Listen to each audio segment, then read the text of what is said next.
Well, good morning, everyone. It is my pleasure to host this first international event. It is a joint organization, a joint effort, and it's our first truly international one. Today, we will be debating and hopefully having a better understanding of Iccs, our International Commission on Civil Status. First of all, I would very much like to thank all of the participants and especially Professor Gustavo Cerqueira, who was one of the first coordinators of the event and unfortunately will not be with us today. And also Ms. Gabriela Jeannine, who put this all together for us. Well, as I was saying, it is a great pleasure to have President Dennewald here with us, Professor Nicolas and Professor Camille Reitzer from the Iccs. We'll also have with us Homero Andretta Jr. from the Attorney General's Office, but head of the International Department today here in Brazil. We will be discussing this very important issue of international cooperation on civil status and getting to know and approaching the Iccs, hopefully to understand its aims and partnerships and, well, developments and also activities, origins, and so on.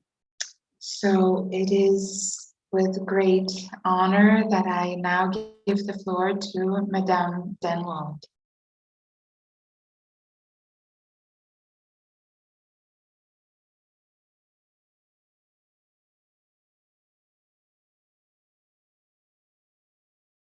Madame, I think your microphone is out.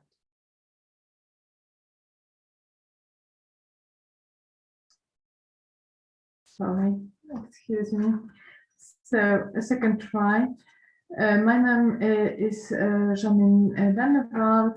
I'm the first counselor at the Ministry of Justice in Luxembourg, and I'm assuming now for the period of 2 years the presidency of the Iccs, what is a great honor for me.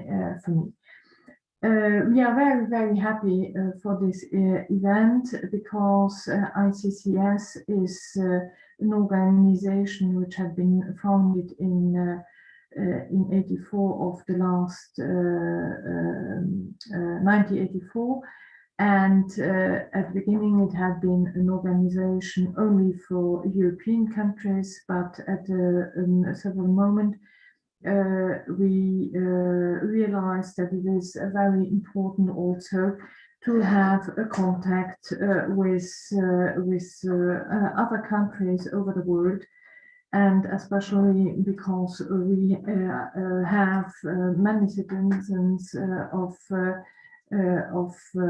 all over the part of the world. Therefore, by the mobility the countries are knowing today, it is important to find practical solutions concerning their civil status. And this organization has many conventions and many practical solutions, not only for civil servants and the status organization, but also practical solution for citizens. Therefore, we are very, very happy to have this exchange with you today. We have with us on my side Nicolas and Madame Reitzer, and so we are very keen to have a real discussion over all this practical information question, which may be a question for you. Monsieur Nord, Do you want to add something?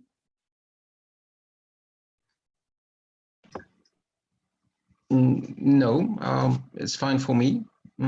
Professor Loula, if you want to tell us a little bit more.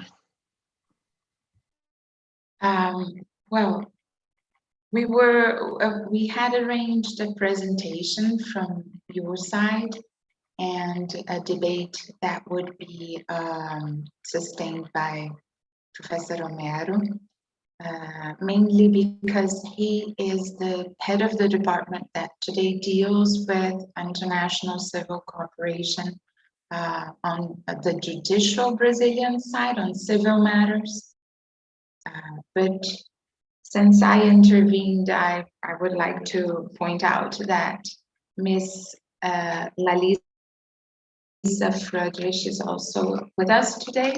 She will be arguing and debating on our next session, but it's just an occasion to point out that she's in the Brazilian Central Authority for International Cooperation and will be attending this webinar and will be with us hopefully throughout the 3 days. But well, Professor Nold, we are very anxious to hear a bit more about how the Iccs works with partnerships internationally.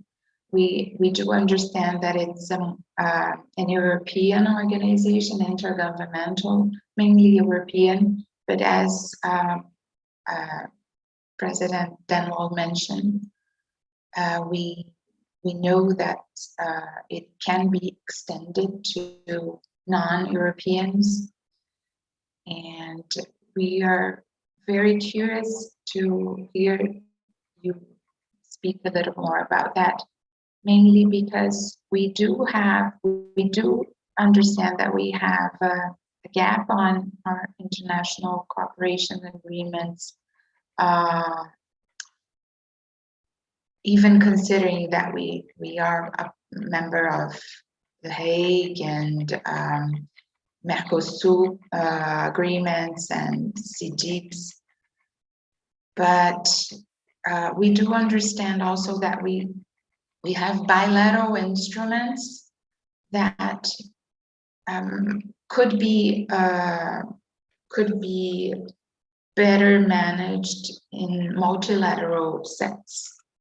So I wonder, just to the first question, I wonder if it would be possible to have partnerships of Mercosur and Iccs.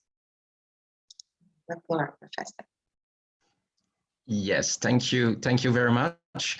I think that I can easily answer it to your question during my presentation. So if you don't mind, I can share my screen, and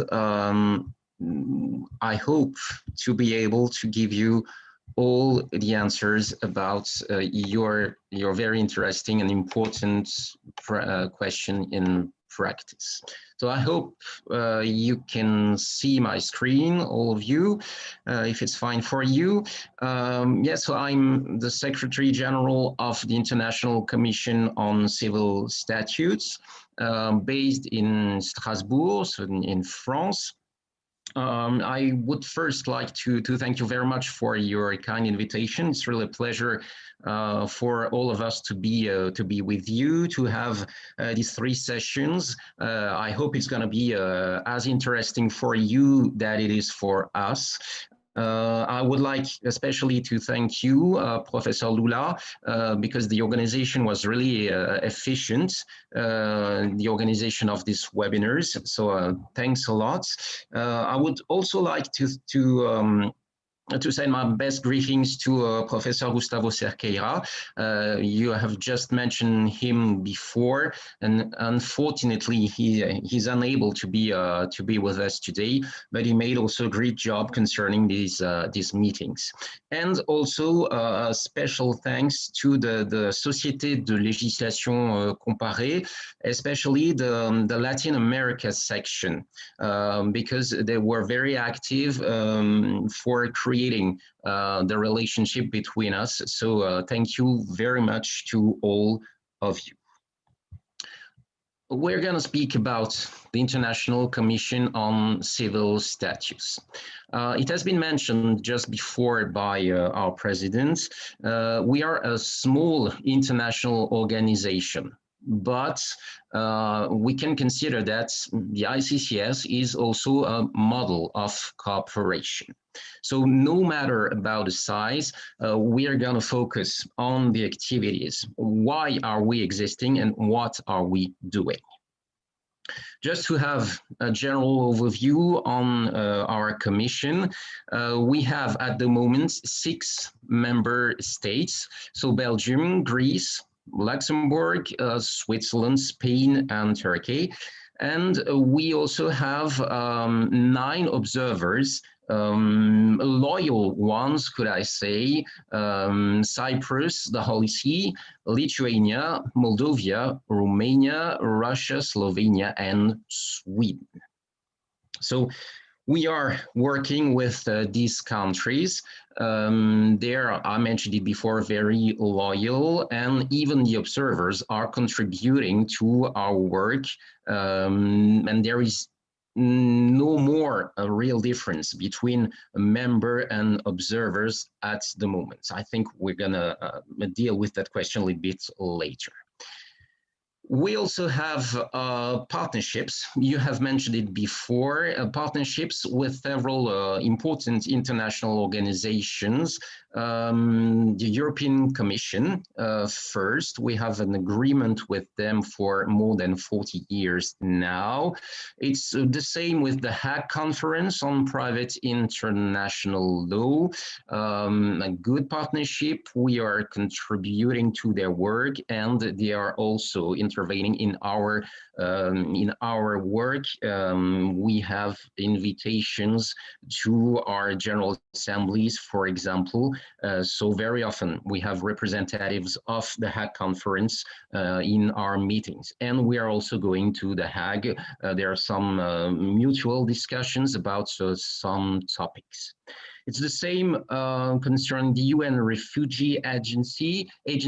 We're working with them because we have some instruments, especially conventions about refugees, because we have to deal with questions about civil statutes of refugees.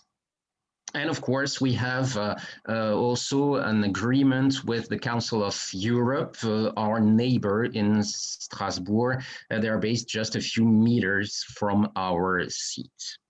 So this is just a general overview concerning our organization at the moment. Maybe a few words about the genesis of the Iccs, of our International Commission. There is no need for cooperation in civil statutes matters. It's not something new. I think the starting point, the good starting point, is the end of the First World War.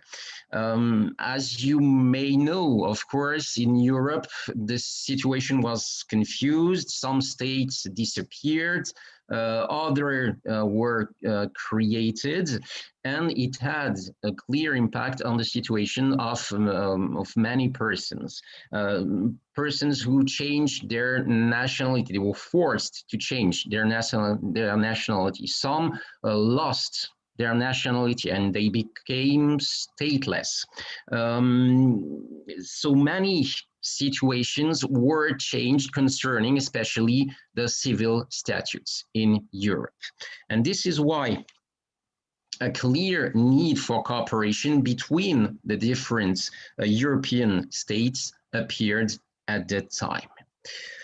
The civil registers wanted to cooperate. Why? Because some registers have been destroyed. For example, others have disappeared. So there was a need to work together. This is why an international association of civil registers has been created in 1926. It was not meeting of member state, formal member states. No, it was just a private association of persons who were interested in questions involving civil statutes.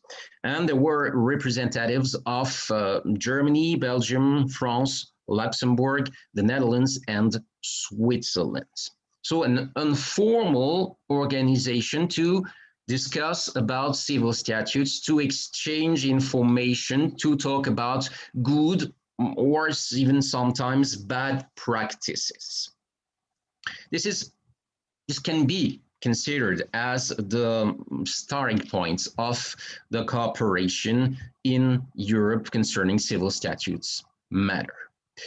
Then, after the Second World War, same needs for the same reasons as you may imagine again. But this time, and it's a clear difference, this time a real international organization has been created. So not just an association of private persons, no, a real international organization involving member states. So creation of our organization of the International Commission on Civil Statutes in 1948 in Amsterdam, with 5 member states mentioned just before by our president: Belgium, France, Luxembourg, the Netherlands, and Switzerland. So not just an association, there was a clear desire to reinforce the structure of that cooperation at the international level. It was really very important at that time to have a structure in which it would be possible to discuss, to exchange informations between persons who were directly involved in civil statutes matter. So the higher responsible persons of the different countries were represented in that commission. So to formalize that agreement concerning the creation of the International Commission on Civil Statutes, recognition of that international organization by an exchange of letters in 1949. So not an international convention, but just an exchange of letters to create that organization. But it means that there is a real commitment of the different member states concerned. It's not only the individual civil registers who are involved. It's really an international organization. But I need to mention it, the spirit of the origins is still present in the commission. So the global idea is still the same: discussing, exchanging informations. Then formalization. We needed more than just an exchange of letters. We needed a formal framework to work together. This is why 2 protocols have been adopted. So the basis of the existence of our international organization can be found in a protocol signed in Switzerland, in Bern, in 1950. And there is also an additional protocol concluded in Luxembourg, this time 2 years after. So this is really, this can be considered as the legal basis of our institution. And you can find these texts, of course, in French and in English on our website. I will give you the link just a little bit later if you're interested in these texts. For daily management, we need a kind of constitution to know exactly how it works. We have the rules of the Iccs, the International Commission on Civil Statutes. The first version of these rules have been adopted in Amsterdam, so in the Netherlands. And you see, it's an old version in 1948 again. And the last version has been adopted just last year in Strasbourg, in France, in September 2020. So there are frequent updatings of these rules. Why? Just to be able to meet new needs, new ways of working together. It means that we can easily say that nothing is set in stone. The organization is always moving forward and trying to adapt to new circumstances. And of course, as you may imagine, that the pandemic, the global pandemic was really a challenge for us, and we tried also to adapt and to be able to go forward despite this sanitary situation.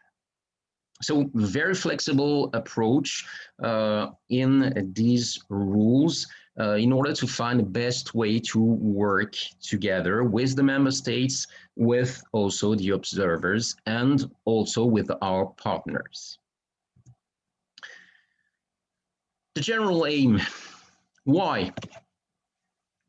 Why is there an International Commission on Civil Statutes? Everything can be found in our texts, in the rules, in the protocol that I mentioned before.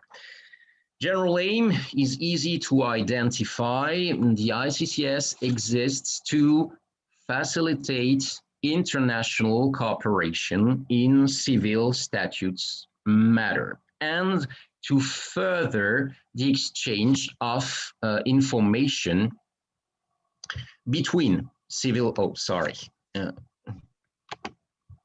between civil registers. So it means that practice is still determinant. The objective of our international organization is not to study the general theory of private international law. Of course, this would be interesting, but it's not our approach at all. Our aim is to solve the daily questions which the registers are confronted with. That's always determinant. How can we solve such problems? It also means, of course, that the objective is also to solve in this way the problems encountered by persons just like you and me at the international level when moving from one country to another. I will have to prove my civil statutes abroad. Of course, it might be a problem. Iccs tries to find solutions, easy solutions for everybody, for you and me, but also for the authorities of the states concerned. Even without moving from one country to another, sometimes you will have to prove your civil statutes abroad. For example, an international succession. You are still living in Brazil, but you want to prove your civil statutes in France, for example. Yes, it will be possible due to our international conventions, especially.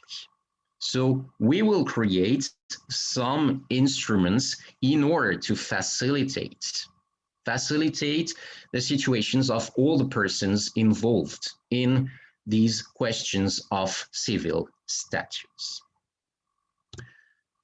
Then, this time I can change the slide if everything is working. Yeah. We can try to identify the ways to reach the aim of our international commission. The first point that we can find in the main texts of the commission, the first point is that Iccs carries out any studies and work, in particular by drawing up recommendations or draft conventions aimed at harmonizing the provisions in force in the member states on matters relating to the statutes and capacity of persons, to the family and to nationality, and at improving the operation of civil statutes departments in those states. So, of course, you see, it's a very general approach. That's the global aim. Now, the main question is, how is it possible to reach that aim? The results of the Iccs. At the moment, we have 34 conventions. 34 conventions and 28 are in force. And the number of states concerned by these instruments, by our conventions, well, 25 countries are concerned. So have signed, have approved, have ratified our conventions. So it means that, of course, you can find all the details concerning the states concerned on our website, but you don't have only European countries now concerned by these instruments. You have also some non-European states bound by our conventions. So there is no monopoly. You don't need to be a European state. It's going to be possible for all the states, if they have an interest in one of our conventions. Of course, they are always welcome to sign, to approve these instruments. Almost all the conventions are open ones. So you even don't need to be member. If you are really interested in one of our instruments, it will be possible to sign it or to approve it, depending, of course, on your national proceedings. Different facets concerning these conventions. I would just like to add a few words about the different ways we are working in order to achieve the aims that I mentioned just before. First important way will be the circulation of national civil statutes acts.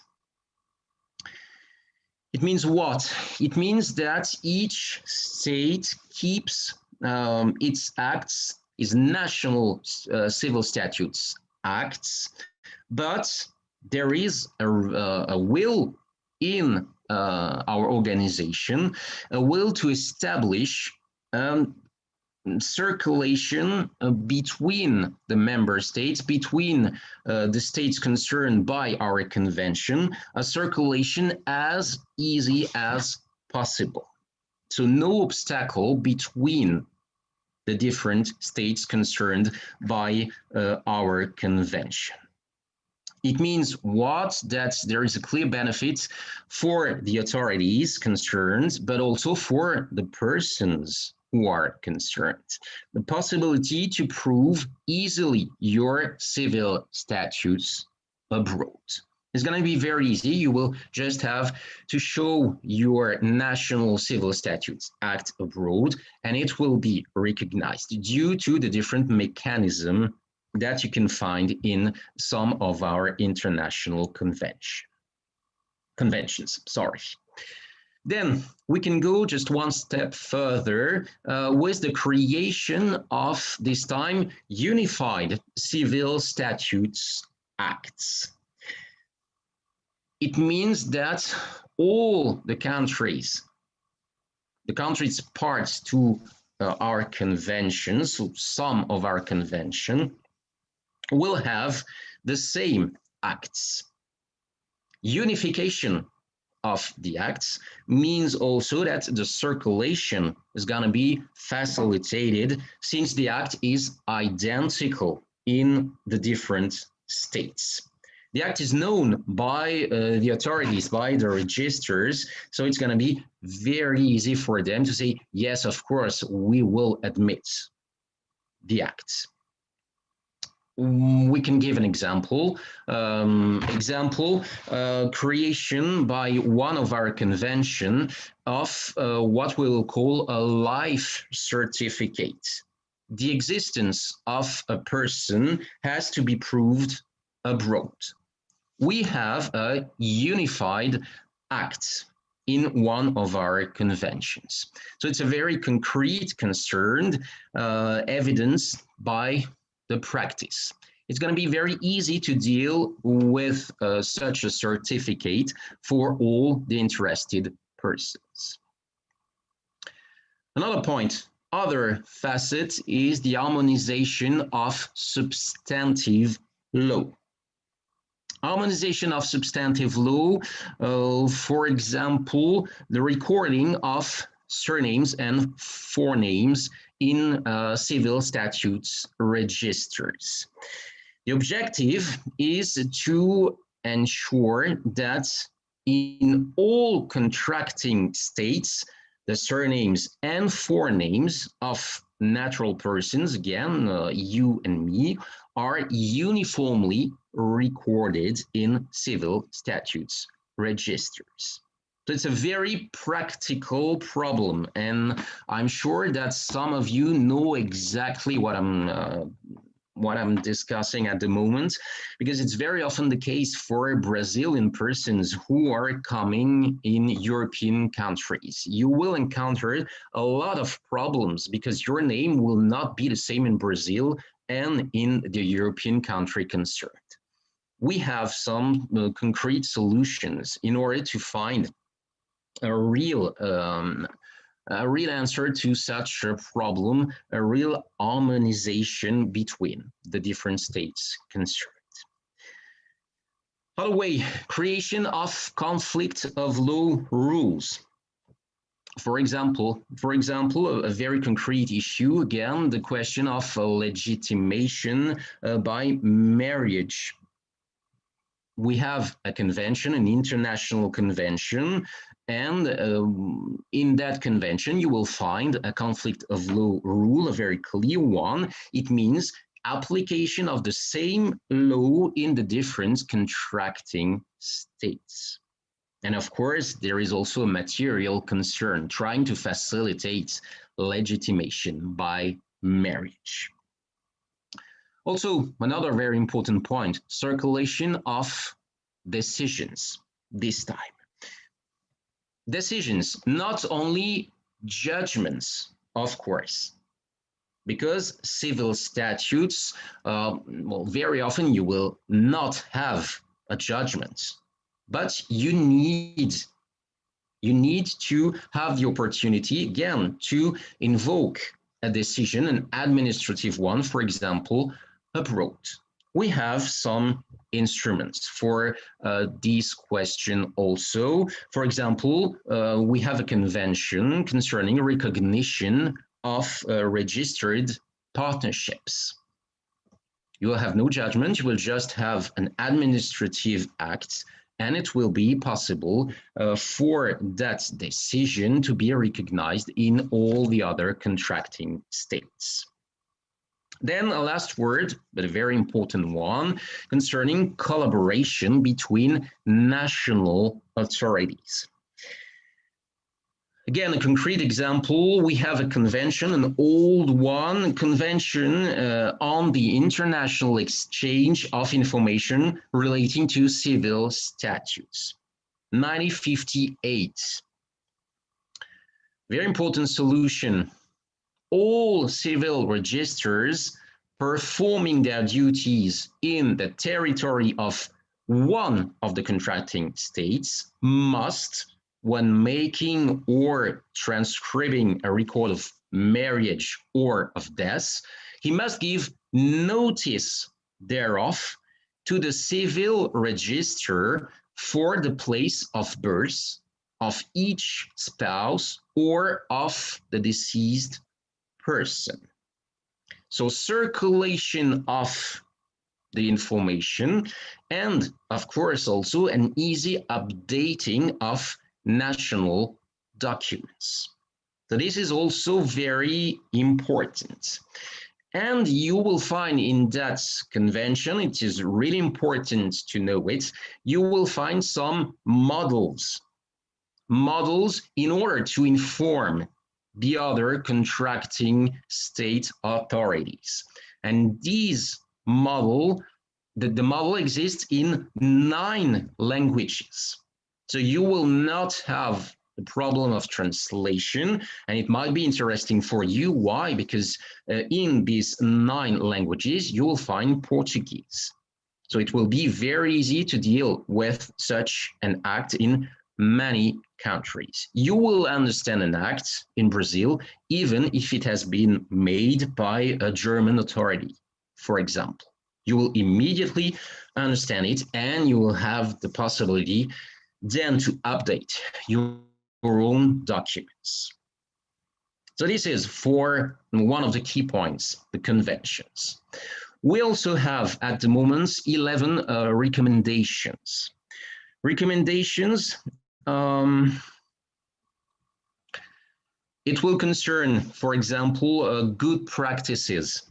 You will find good practices for the member states, but of course, these recommendations, you will find them again on our website. You have a full access to these recommendations. It means that it might be also a source of inspiration for third states. Again, there is no monopoly.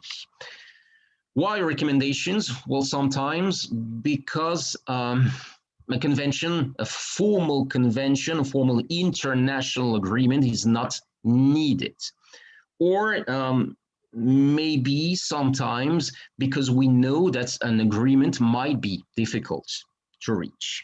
So maybe just a clear indication concerning the good practices could be enough.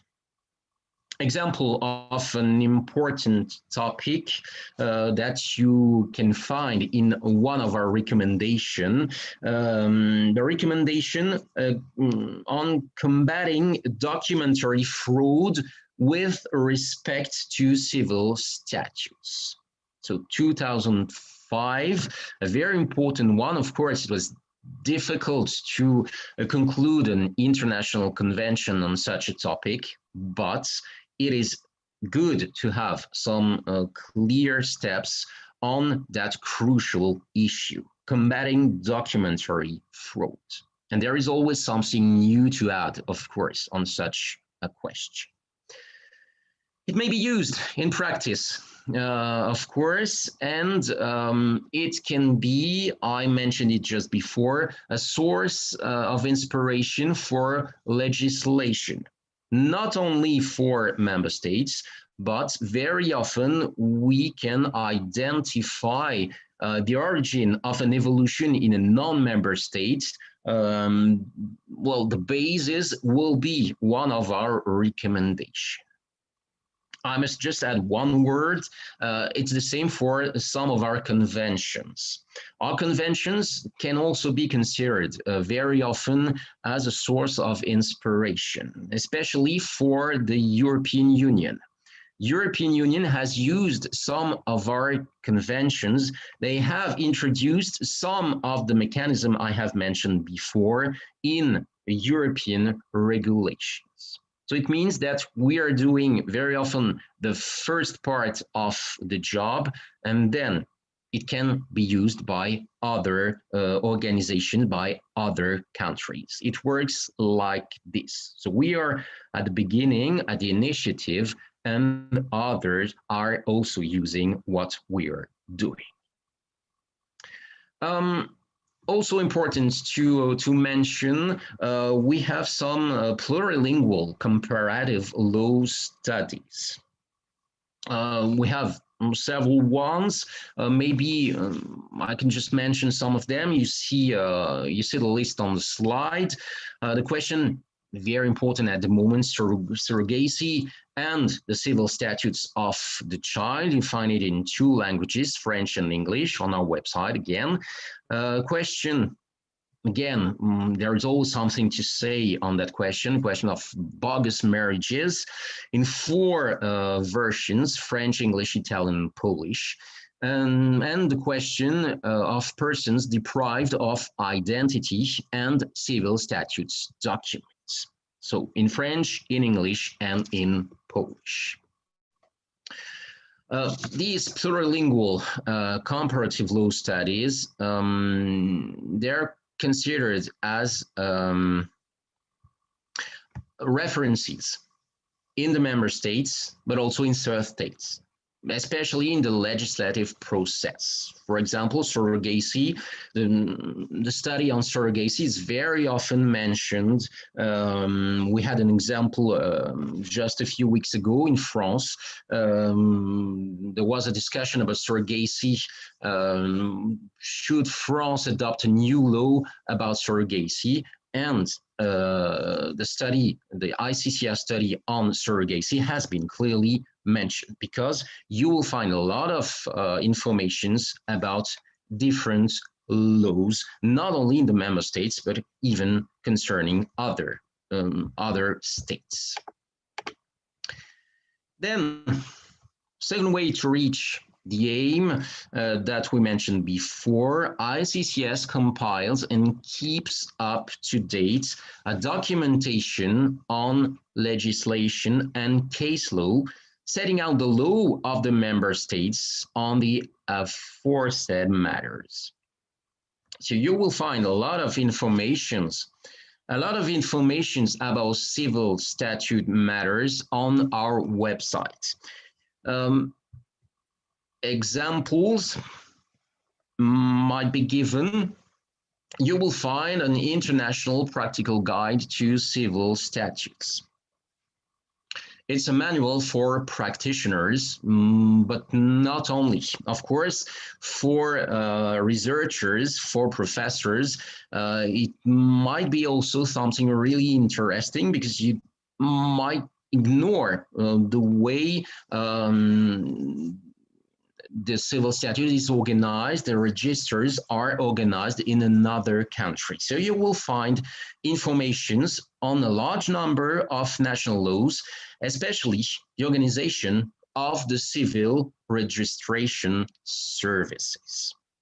Who is competent? Is it a civil authority? Is it maybe a religious authority? Is there a difference between the questions of birth, death, and the question of marriage? Is there a special treatment, for example? You will find some answers.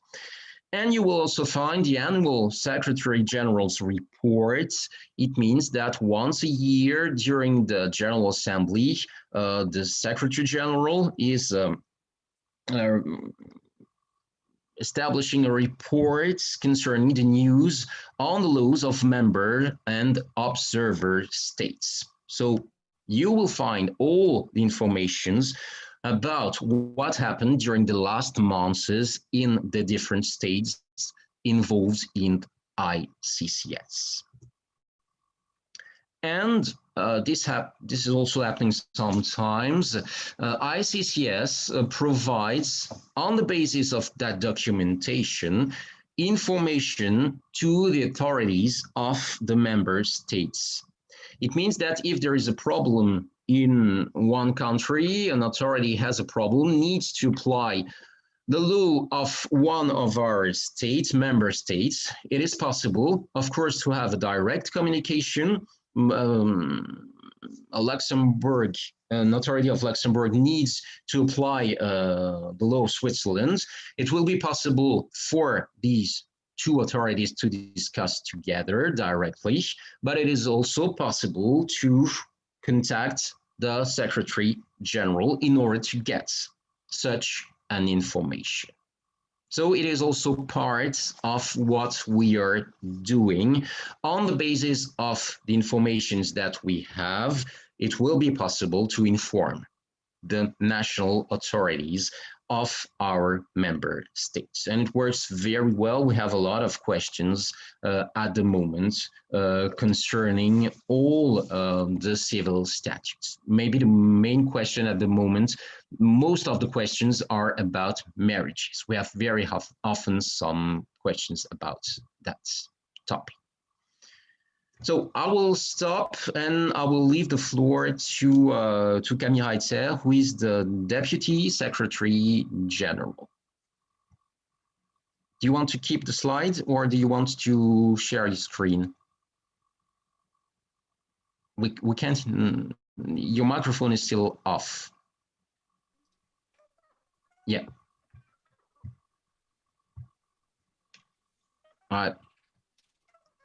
We cannot hear you.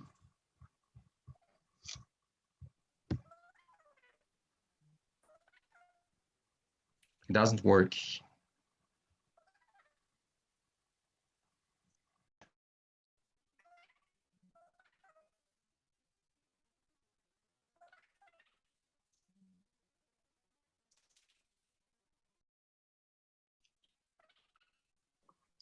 Miss Camille, perhaps you've muted your PC.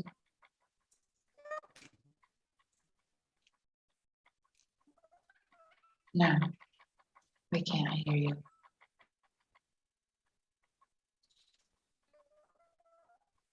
No.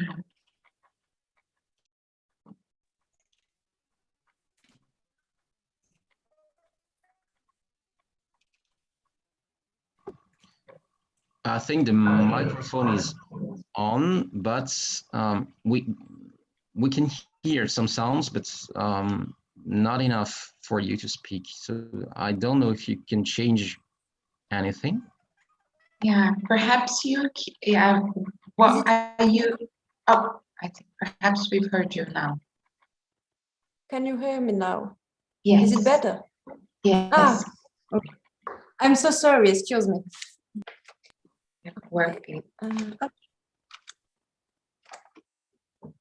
Okay, so after seeing the origin and the aim of the Iccs, I propose to look at its structure and organization.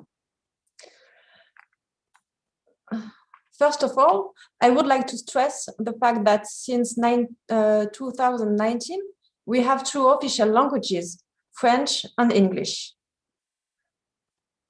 Nicolas, can you? Thank you very much. So now we have two official languages, French and English. If we look at the membership, of course, states can become members. There is only one condition. The states wishing to become a member of the Iccs must already be party to the European Convention for the Protection of Human Rights and Fundamental Freedoms, or to the International Covenant on Civil and Political Rights. The procedure to become a member is laid down by the Luxembourg Protocol of 25th of September 1952, and also by the Iccs rules. According to these rules, each member state shall set up in its territory a national section responsible for representing the member states within the Iccs, promoting the aims of the Iccs in its territory, proposing new activities, just like proposing new topic for studies, and also to ensure liaison between the other members of the Iccs. In the margin of the states, we have also decided in 2019 to offer other entities the opportunity to become members of the Iccs. Our rules were amended in this sense at the end of 2020 at our last General Assembly. So now, international organizations regional economic integration organizations, such as the European Union, can become member of the Iccs. This possibility is also open to any other international entities working on civil status matters. In addition to these members, the Commission is composed of a General Assembly, a Bureau, a President, and a Secretariat General. The General Assembly met for the first time in 1959 in Brussels. In principle, it means once a year in September, but we can also organize extraordinary or thematic meetings when we need it. This General Assembly brings together representatives of the members, but we can also invite experts depending on the agenda. And of course, observers are also invited to participate to our General Assemblies. The General Assembly is responsible for taking decisions concerning the functioning of the Commission, such as the admission of new members, for example, or the modifications of our rules. The meetings of the General Assembly are also a place for discussion between the various members. We can exchange about their experiences and also about legislative and case law evolutions relating to civil status matters. In addition, the Assembly adopts the conventions and the recommendations drawn up with the Iccs, as well as the resolution that allow their interpretation. So, we also have the Bureau, which meets twice a year in March and in September. It is composed of the representative of the members of the Iccs and takes decisions relating to the functioning of the Commission. We do not fall within the competence of the General Assembly. For example, it appoints the President, the Vice President, the Secretary General, and the Deputy Secretary General of the Iccs. It may also grant observer status to states or to international organization, regional economic integration organization, and other international entities. He also carries out studies preliminary to the launching of a new activity and sets up working groups. Our president shall be elected by the Bureau from among the representatives of the members of the Iccs. He is elected for 2 years and cannot be immediately re-elected at the end of his term of office. He has to represent the Iccs in its relation with the authorities and chairs the meeting of the bureaus and the General Assembly. The Secretariat General is composed of a Secretary General and a Deputy Secretary General. They are elected for 3 years by the Bureau. They also can be re-elected immediately after the end of their term of office. The Secretary General, assisted by the Deputy Secretary General, implements the decisions taken by the Iccs and convenes meetings of the Bureau and of the General Assembly.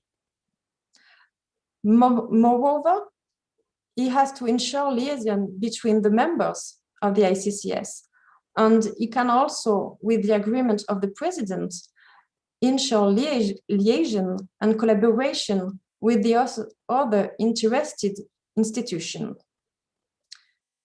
He also has to prepare and keep up to date the table of signature and ratifications of the conventions adopted by the General Assembly. So That was for a very quick presentation of our structure and organization. If you want any further information, we are of course at your entire disposal to answer now, but you also can check on our website, and you can also follow us on our Twitter account, which is not on the PowerPoint, I thought. Yeah, we are building a brand new website. So just, you can find a lot of information at the moment, but in a few weeks, you will have a brand new one.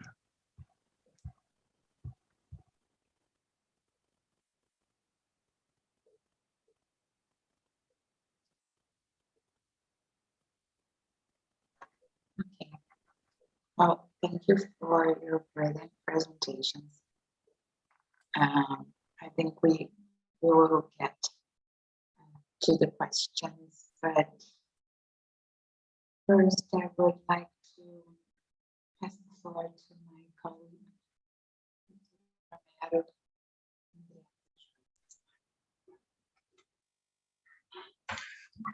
Well, good morning to everyone. Thank you, Maria Rosa. First of all, I would like to thank Professor Maria Rosa for the invitation to make some comments at this very interesting event for the presentation of Iccs, an international organization that we didn't know a lot here in Brazil. But I was very pleased and very interested on the presentation of Monsieur Nicolas and Camille Reitzer. I also send my salutes to Madame Jeannine Dennewald, the president of the Iccs. And I would like to give a good morning to all Brazilians attending to this event. And last, I would like also to congratulate IDP for the organization of this event. It's always very important to provide dialogue with international organizations and international eventual possible international partners for Brazil. First, I would like to start just speaking a bit about our work at the Attorney General's office. Professor Maria Rosa also works at the Attorney General's office. I am now the head of the International Affairs Department. The Attorney General's office in Brazil is not the prosecution service. I always like to do this differentiation for international public because not always people understand it. We have our legal system is more similar when we talk about Europe with the Italian system, because in Italy they also have the prosecution services separated from the Attorney General's office. So we have the same structure here. So we are responsible for defending the Brazilian federal state and against lawsuits filed by Brazilians or even by foreigners questioning the acts of the Brazilian state, as well as we can file lawsuits against people who have somehow damaged the national treasure. So when it comes down to international cooperation, we have a very big deal of work when we try to enforce Brazilian decisions abroad, and also when we have international decisions that some authority can ask to us to be enforced in Brazil, or if we can help somehow, if we have the adequate legitimacy recognized by an international treaty or by any bill or any act here in Brazil. So what calls my attention to this kind of presentation is that we see, and it's a fact of life, that economics is each day more integrated. And also we see that on the personal lives of the citizens of different countries are getting even more integrated too. So we see that people are marrying someone from another country, and eventually they go reside in a third country, and they have sons at this country with another nationality. So we have very different situations concerning civil status and the paperwork and the nationalities they have. So sooner or later we will have issues on what concerns the validation of those documents, both in Brazil, or in another country. We see it as a dialogue of jurisdictions, and this dialogue is needed, but sometimes is not easy. And I think the work of international organizations, which have the aim to facilitate somehow this exchange of documents, is very important to states and to the lives of their citizens.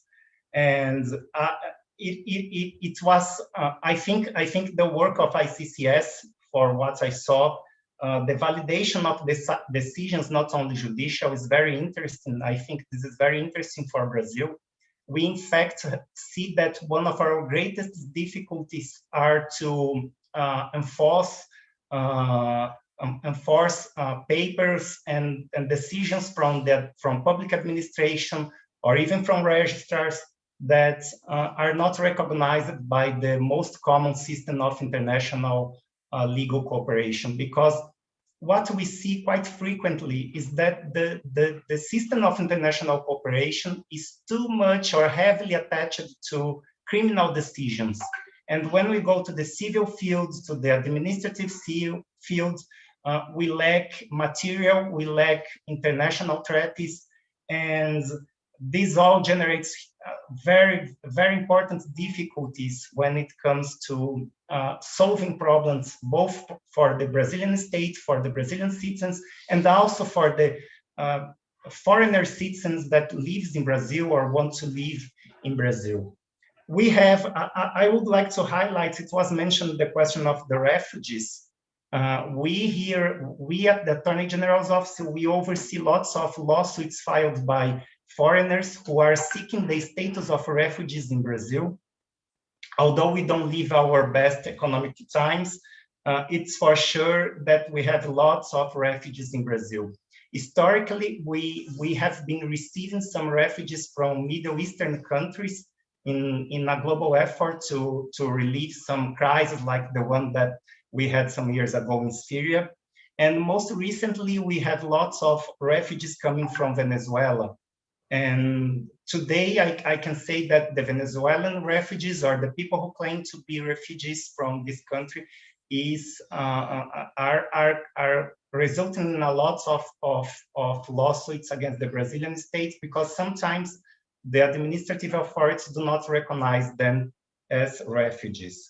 So I think that this theme of the validation of the documents and the exchanging of the registrations of civil registers is very important for us to discuss. And I'm really glad for the presentation of the Iccs. So moving forward, I would like to pose two questions that came to my mind during the presentation that I think can be of help for us here in Brazil. The first one is more theoretical. I would like to understand how the convention, the Hague Convention on the Apostille of the validation of foreign documents, dialogues with the work of the Iccs. How do you manage it? What's the kind of dialogue you have with the Hague, and especially on what concerns the apostille, because it's been each more time used here in Brazil. We saw that has reduced lots of bureaucracy, and also if you think that it can be somehow improved. And the second question is more practical. I would like to understand, how do you deal at Iccs with the theme concerning translation of documents? Under your conventions, do you demand that you have a simple or official kind of translation? Do you demand any kind of extra validation? How do you deal with the translation of documents? Because that's also an issue that sometimes we see lots of bureaucratic exigencies on validate, on making it official somehow, and that can slow very much the process of validating documents abroad. So once again, I thank you very much for your presentation. It was indeed very interesting. And I give the floor back to Maria Rosa, and I wait for your consideration. Thank you, Homero, for this very clear presentation on the Attorney General's Department, International Department. I immediately pass the floor to Professor Nord. Yes, thanks a lot for your presentation and for your questions. It's very interesting. I'm going to answer immediately. But of course, we're going to study these questions in depth next week. It's on our program, but I think these are key questions, so really crucial issues. So I think it's good to give you an immediate answer. The first question concerning the relationship with the Hague Convention on Apostille, it's very easy to deal with it because in our convention, the problem of the main problem that we had to solve was the legalization. So now under our conventions, especially the convention number 16, there is no requirement of legalization at all. So you don't need the apostille anymore. It means that apostille is a requirement, but with more formalities. So our conventions are much more liberal, I could say, concerning that matter. So no requirement concerning an apostille and no bureaucracy. Even if very often apostille is free of charge, the main problem is that it will cost a lot of efforts to the persons who are directly concerned, and also efforts to the national authorities. You need some human means in order to deal with the question of apostille. Under the Iccs conventions, you have a freedom of circulation without the need to add anything on the document. And there is a direct link with the second question concerning translation. The Iccs can be considered as the organization, the main organization concerning what we will call plurilingual acts. So it means that you will have some models of acts in different languages. And so it will be very easy to deal, for example, in Brazil with, even if you don't speak just a word of German, with an act established in Germany or in Slovenia or in Lithuania, because you will have some codes, and it will be very easy for you to understand that on the act you will find on that place the name of the person. The place of birth will be in that part of the document. So there is no need anymore to translate. It means that it will be easier to for you as an authority to deal with that act, but it will also be very important for the private persons who are concerned, because of course, as you may imagine, the translation costs a lot of money. You will save that money just by using our plurilingual, multilingual acts. And Portugal is a part to our most important conventions. It means that we already have all the translations in Portuguese. I hope I answered to your questions. Yes, quite clearly, and it's very interesting system. Thanks a lot. May I add something? That is also the system which had been taken over by the European Union, because it is so good. And because it it is clear that there are no supplementary costs for the citizens. Yes, it's just what I mentioned in the presentation. The system built up by the Commission, International Commission on Civil Statutes, is really efficient. So it works very well, and this means that it is also a source of inspiration, especially for the regulation, the public documents regulation, the brand new one in the European Union. It seems a very interesting mechanics, somewhat like forms, if I well understand it. Very, very thoughtful and very seems easier to operate than other systems that we do have in our other conventions. Interesting to know. Professor Nord, I would now pass to the questions that are being made by the chat, in the chat. And first question here is from Natalia Lenzi, one of our LLM students here.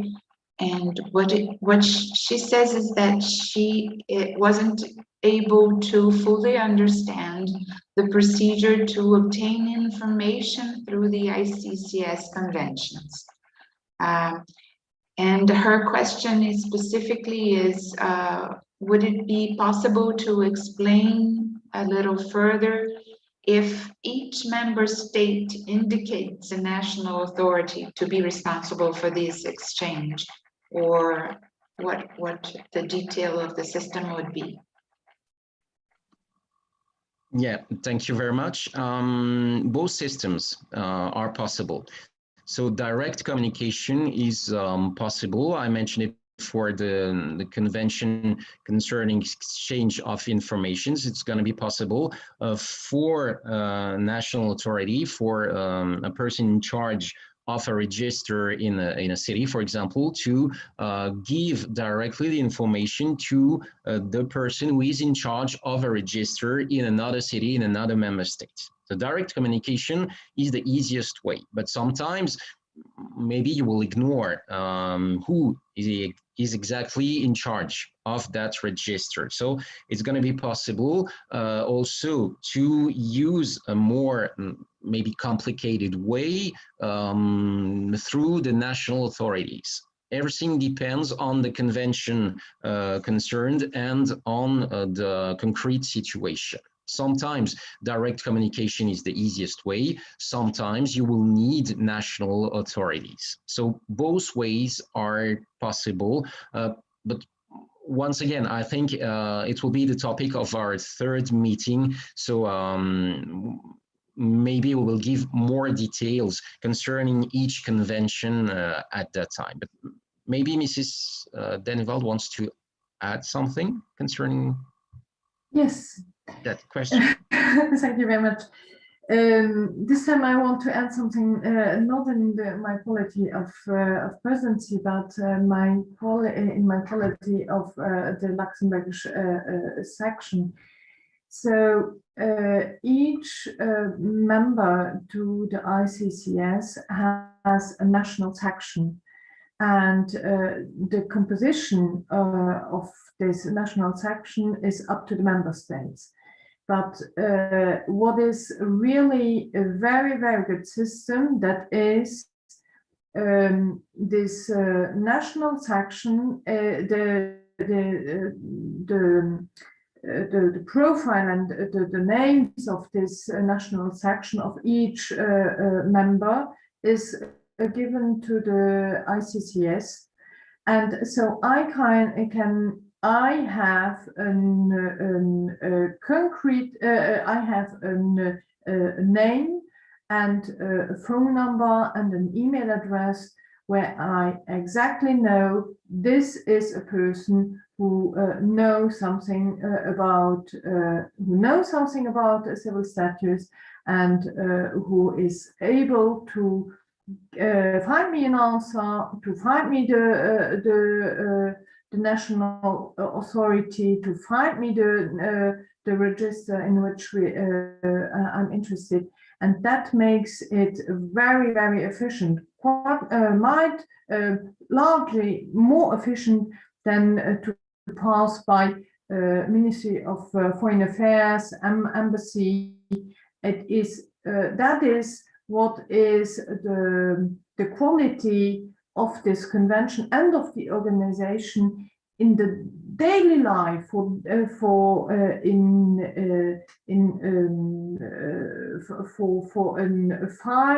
where there is a problem, for a question, a legal question. So that is definitely what is an added value to of an enormous quality.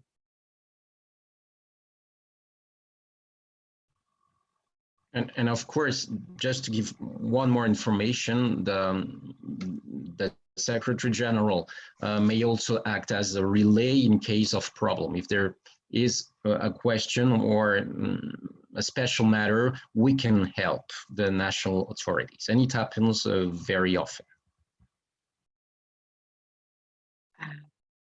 Thank you, Professor Nord. Thank you, Madame Dennewald.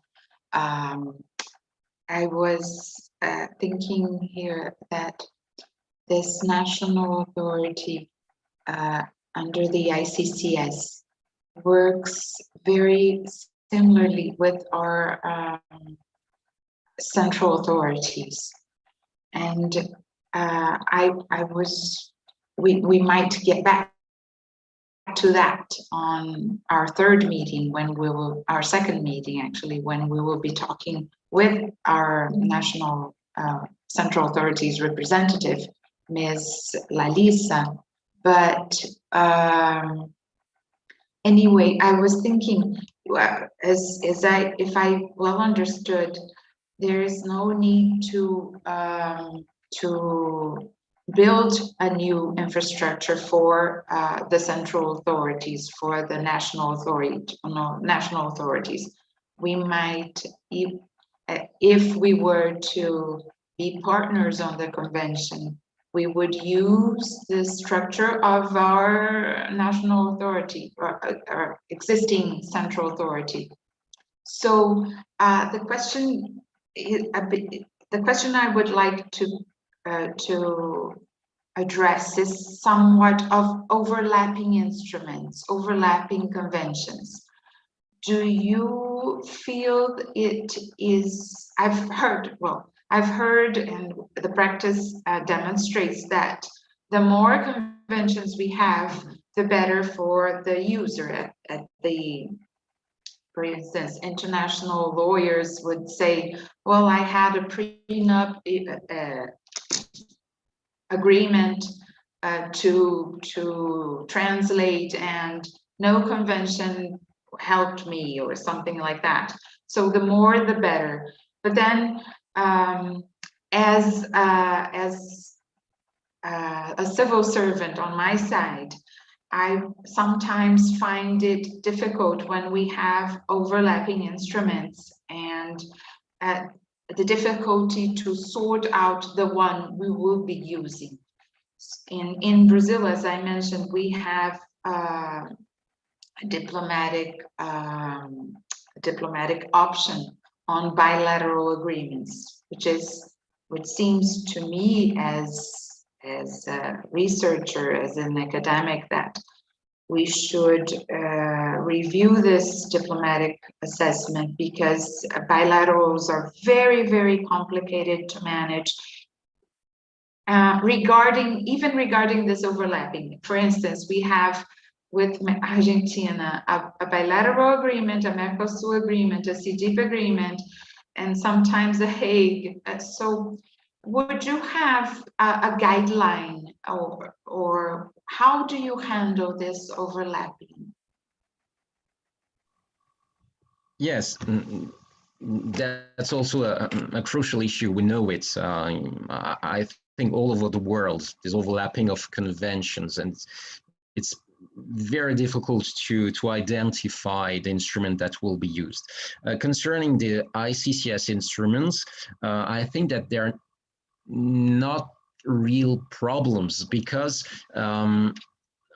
as you may remember, as I mentioned it at the very beginning of the presentation, the conventions have been built always about a practical concern. So always the starting point is there is a problem in different states and we will try to solve it.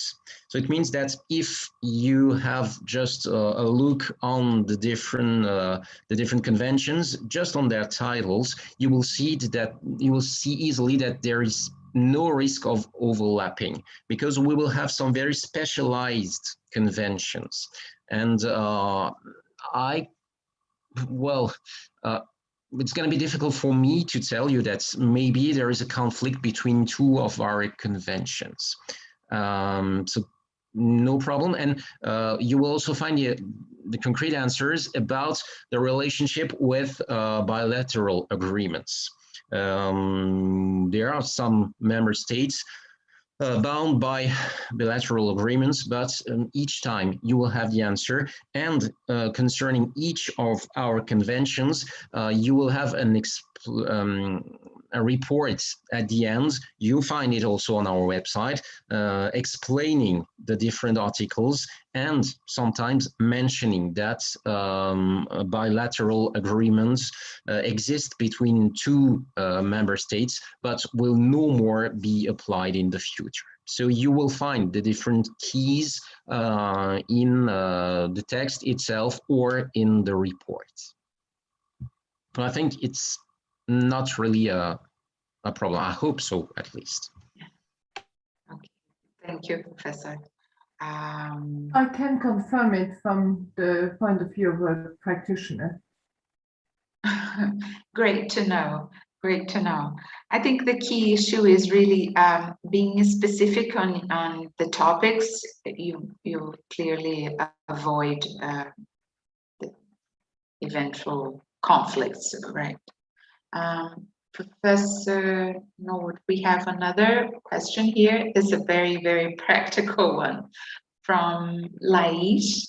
Do you have internship programs on ICCS?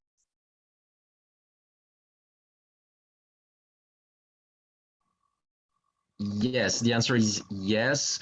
Not real programs, but we highly welcome internships. There is a need for us. As I mentioned it before, we are completely rebuilding our website, for example, so a lot of work for all of us. And we also welcome persons who are speaking foreign languages. For example, Spanish, Portuguese. It's really important for us because we would like to add different versions to our website and generally speaking to our instruments. So if you're interested in, of course, you're highly welcome if you want to just to have a discussion about the opportunities.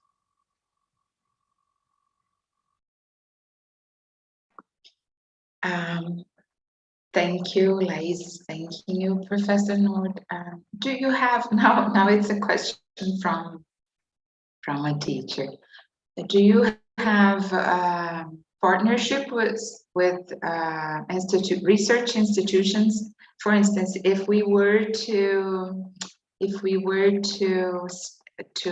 settle a study program and study the ICC conventions, would that be something that the institution works with or not? Informally, in Brazil we have this informally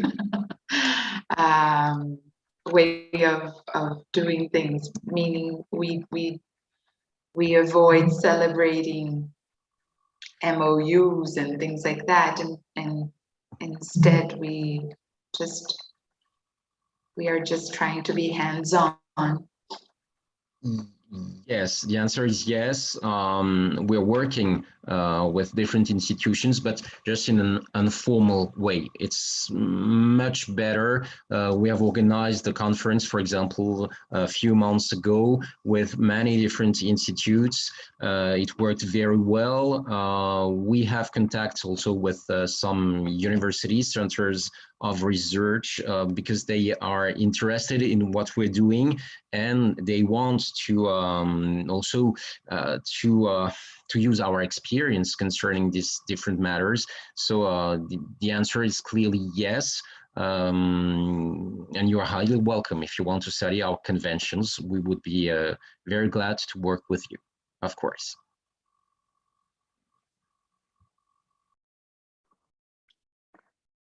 So I think we've reached the end of this very, very productive meeting. I'm very, very thankful again for the Iccs, President Dennewald, Secretary Nord, and Secretary Deputy Reitzer. Dr. Romero Andretta, thank you very much for speaking for us from the AGU point of view, from the Brazilian state side. It was a real pleasure. We are looking forward to this next meeting, and thank you all again. Thank you for being our first international meeting. Hope we have more, lots of them. Thank you. Thank you very much, and hope to see you next week again. Thanks a lot. Thank you very much from my side as well. Bye-bye.